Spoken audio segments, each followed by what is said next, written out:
აგვისტოსა და ომს რომ ვახსენებთ, ავტომატურად 2008 წელს ვუბრუნდებით. ოღონდ აგვისტოს კიდევ ერთი ომი ახსოვს. უпростоრად, რუსეთ-საქართველოს იმავე 2 საუკუნენახევრიანი ომის კიდევ ერთი ესკალაცია. ეს არის ვაშე გადაცემა. თენგიზ 1992 წლის 14 აგვისტოს საქართველოს ეროვნული გვარდიის ნაწილებმა დაიკავეს პოზიციები რკინიგზის აფხაზეთის მონაკვეთის გაყოლებაზე. ხო, 34 წელი გავიდა. მათი ამოცანა იყო სატრანსპორტო ინფრასტრუქტურისა და ტვირთების დაცვა მარადიორობისგან, რაც მაშინ აფხაზეთის ავტონომიის ტერიტორიაზე ძალიან ხშირად ხდებოდა. ქართულ გვარდიას ცეცხლი გაუხსნა აფსოა სეპარატისტთა უკანონო დაჯგუფებამ, რომელსაც წინასწარ იარაღი და ტექნიკა მისცა რუსულმა მხარემ, კერძოდ შინაგანჯარის მერვე პოლკისა და თავდაცვის სამინისტროს გუდაუთის ბაზის სარდლობებმა. რაც აქამდე ვთქვი, ხომ ფაქტია. ამაზე ხომ თანხმდებით. სიტყვა ხომ არ მიმატებია, აი ზუსტად ასე იყო. ქართული გვარდიის ამ რეიდს მოჰყვა 13 თვიანი და 13 დღიანი ომი. ქართული სოფლებისა და ქალაქების ნგრევა, ინფრასტრუქტურის განადგურება, ათასობით ადამიანის დაღუპვა, იარაღიანის თუ იარაღოსი. ქართული მოსახლეობის გენოციდი, მასობრივი გაუპატიურება, რის ყველაზე ახალგაზრდა მსხვერპლიც 6 წლისა იყო მხოლოდ და მხოლოდ.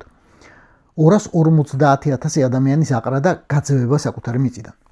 საქართველოს ტერიტორიის 12%-ზე კონტროლის დაკარგვა. 12-ზე. ესეც ხომ ფაქტებია.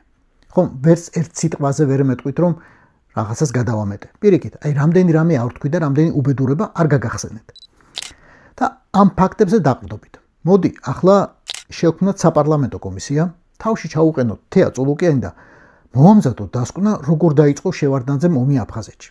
როგორ ვერ აიცილა რუსეთის აგრესიული გეგმების შესრულება. როგორ ჩააბარა თუ მიყიდა ელცინს ძირძველი ქართული მიწა. არ იყო ასე? კარგი, ფაქტებს გავყვეთ ისევ. კაცმა, რომელმაც რუსებს 11 თვეში სამშვიდობო ხელშეკრულებაზე მოუწერა ხელი. არადა, ყველაზე კარგად იცოდა, რომ არც ერთს არ შეასრულებდნენ. რადგან შევარდნაძეზე უკეთ რუსს არავინ არ იცნობდა. კაცმა, ვინც პირდაპირ მნიშვნელობით განაიარაღა ქართული არმია, ვინც სოხუმი და აღმოსავლეთ აფხაზეთი უბრალოდ არტილერიისა და მძიმე ტექნიკის გარეშე დატოვა. კაცი, რომელიც კლასიკური განმარტებით პუტჩისტი და უზურპატორი იყო, ომის დაწყების მომენტში მაინც, როცა არჩევნები არ იყო ჩატარებული. ის კაცი სამხედრო პატივით დაკრძალეთ და შუბლები ურტყით მის კუბოს. და მაშინ მიშა რატო ყავ ციხეში? რომელი ომის დაწყებასა და ვერაცილებას ედავებით? რა უნდა ექნა და როგორ? 92-93 წლების ომის შემსწავლელი საპარლამენტო კომისია რომ ურჩება მუშაობას, წიგნად შეკრავს თავის ნაჯახირებს და რამდენიმე ენაზე თარგმნის, მერე ჩამოაყალიბებთ საპარლამენტო კომისიას იმის შესასწავლად, როგორ და რატომ დაიწყო ომი სამხრეთ ოსეთის ყოფილ ოლქში ზვიად გამსახურდია. როგორც ამოეგო რუსეთის პროვოკაციას და როგორ გააგრძელა მისი დაწყებული საქმე მერე ედუარდ შევარდნაძემ. ყველაფერი ამის შედეგად კი როგორ დაიღუპა ათასობით ადამიანი. დევნილად იქცა 10,000 ქართველი. დაიკარგა კონტროლი ქვეყნის ტერიტორიის 4,9%-ზე. მთელს ოლქზე ახალგორის რაიონის გარდა.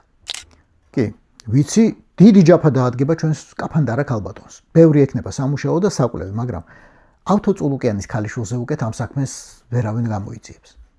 მასზე უფრო დამაჯერებლად ყოფილ პრეზიდენტებს ისტორიის დასახვრეთ კედელთან ვერავინ დააყენებს. და ახლა სერიოზულად. თუმცა მესმის რიტორიკულად, რა კი ქოცებს მიმართა. პირველი და მეორე პრეზიდენტების ვერ აცილებული ომები და დაკარგული მიწები რატომაა გმირული ეპოპეა და მესამისა რა ლოგიკითაა მაშინ სამშობლოს ხალადი.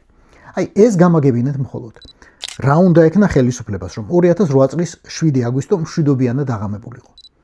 როგორ უნდა შეეჩერებინა ამავე ხელისუფლებას ქართული სოფლების დაბომბვა მსხვილკალიბრიანი არტილერიით, რომელიც ჯერ კიდევ ივლისში დაიწყო და რომელშიც სამშვიდობო ძალება წოდებული რუსები მონაწილეობდნენ, მართავდნენ. როგორ უნდა შეეჩერებინა აფხაზეთისა და ყოფილი სამხრეთ ოსეთის რუსული პასპორტიზაცია ძალიან ბევრი წლის განმავლობაში. როგორ უნდა შეეჩერებინა ორი რუსული საბატალიონო ტაქტიკური ჯგუფის შემოსვლა როკის გვირაბში წინასწარ, რაც სამხედროების ენაზე პოლკს უტოლდება. იქამდე როგორ უნდა შეეჩერებინა 25,000 კაციანი სწავლება კავკაზ 2008, რომელიც რუსებისა და სეპარატისტების თავდაცვის, შინაგან საქმეთა უშიშროების, საგანგებო სიტუაციების ძალების მონაწილეობით მთელს ჩრდილო კავკასიას მოედო, შავსა და კასპიის ზღვებში ჩატარდა, აფხაზეთისა და სამაჩაბლოს ჩათვლით. იქამდე როგორ უნდა შეეჩერებინა აფხაზეთში სარკინიგზო ჯარების 400 მოსამსახური შეყვანა და რკინიგზის აღდგენა ოჩამჩირემდე. როგორ უნდა შეეჩერებინა გუდაუთაში მედესანტეთა დამატებითი ძალებისა და საბრძოლო ავიაციის დემონსტრაციული განთავსება. თან თქვეს. როგორ უნდა შეეჩერებინა აფხაზეთისა და სამხრეთ ოსეთის რესპუბლიკების დამოუკიდებლობის ცნობის პროცესი, რომელიც რუსეთის დუმაში უკვე იყო ინიცირებული და რუსეთის მთავრობას უკვე ჰქონდა დუმისგან გადაგზავნილი ეს დოკუმენტები მოსამზადებლად. როგორ უნდა შეეჩერებინა პუტინის მიერ 2006 წელს ბოლოს გაცემული ბრძანების შესრულება საქართველოს წინააღმდეგ საბრძოლო ოპერაციის მოსამზადებლად. ეს ბრძანება რუსის გენერალურმა შტაბმა 2007 წელს დაამუშავა, წარუდგინა და პუტინმა მაშინვე მოაწერა ხელი. ეს როგორ უნდა შეეჩერებინა? ეგ მინდა ვიცოდე. ბედს რომ გაეღიმა ჩვენი მრავალტაჯული ქვეყნისთვის და პრეზიდენტი მიშაკი არ ყოლოდა, არამედ მიხეილ ყ, თავისი ქართული ჰაბიტუსით. პრემიერად ლადო გურგენიძის ნაცვლად ის ყულულებიანი დოქტორი. სპიკერად დათო ბაქრაძის ნაცვლად ბოდიში და შალვა პაპუაშვილი. საგარეო საქმეთა მინისტრად ეკატ ყეშელაშვილის ნაცვლად ბატონი მაკა ბოჭორიშვილი. თავდაცვის მინისტრად დავით კეზერაშვილის ნაცვლად თვით ირაკლი ჩიქოვანი და ასე და ასე შემდეგ. მოკლედ, ეს პატრიოტები და გენიოსები რომ ყოლდნენ ხელისუფლებაში 2008 წელს. იმ ომს როგორ აიცილებდნენ, ეს შეგიძლიათ ამიხსნათ. მაგ ლოგიკას მინდა ჩავწოდე. მინდა გავისიგრძეგანო რა მომენტში განგვიდგა განგება, სანამ ღმერთი ბიძინას გადმოგვიგდებდა. ხაბოტონ გურანდას მოსვლამდე გნახე ჯანმრთელად ყველანი. ამ პასუხს ვითხოვდა ველოდები. ქოცურ ტვინში ორი ნაოჭი რომ იწყებს ჭრაჭუნს, რომ იძაბება და იჭინთება, ამ კითხვას რომ პასუხი გასცეს, ეგ ხმა გამაგონეთ ყველაზე მეტად. ეს იყო ვაშე გადაცემა. თენგის გოგოტიშვილის პოდკასტი. გვიყურეთ და გამოგვეხმაურეთ YouTube-სა და Facebook-ზე. რაც დავიდით, იმაზე რაც ვაკეთებ და იმაზე მოკლედ დროში. შეიძლება მართლაც ევროპას გავავოთ. Поздравляю весь личный состав. კარგი მანევრია ძალიან. Я помню, очень гадаться надо.